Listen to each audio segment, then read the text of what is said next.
இயற்கை விவசாயத்தில் பெரிய பிரச்சனை எங்கே இருக்கிறது, அந்த பொருளை உற்பத்தி செய்ய எடுக்கிறதுல நம்மளுக்கு வருகின்ற புறத்தால், அதாவது பூச்சி புழுக்கள் இதனுடைய தாக்கங்கள் பெரிய அளவுக்கு பரவிக்கிறார். அதில் அந்த கியூகம்பர் எனப்படுகின்ற நம்மளோட பரிபாசையில் கேரட் வளர்க்கிறாங்க. அதனை உற்பத்தி செய்வதற்கு புழுக்களுடையதும் பூச்சிகளுடையதும் தாக்கம் அதிகமாகும். அதனால விவசாயத்தால் இருக்கிற நச்சுக்களால் முழுமையாக பார்க்கப்பட்டு தான் உற்பத்தி செய்யும்.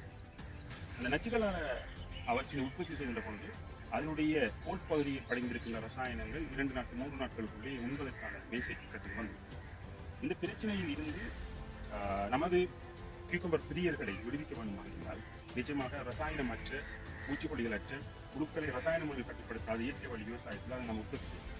அதுதான் தர்மம், அதுதான் அறம்.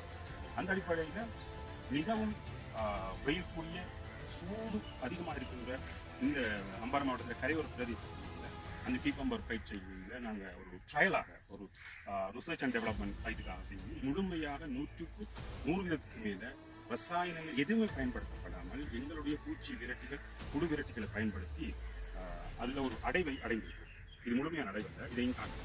நீங்கள் அந்த காய்களை கியூகம்பர் காய்களை நீங்கள் பார்க்கணும். அவற்றினுடைய உருவங்கள் அவற்றினுடைய சைஸ்களை நீங்கள் இந்த இடத்தில் பார்க்கலாம். இது முழுமையாக எங்களுடைய 4வது 5வது அறுவடை இருக்குது. முழுமையாக இயற்கை வழி விவசாயத்தில் எந்தவித நச்சுக்களும் அற்று இயற்கை பூச்சி விரட்டிகள் புழு கட்டுப்பாட்டுக்குரிய சாதனங்களை பயன்படுத்தி செய்யப்பட்டது.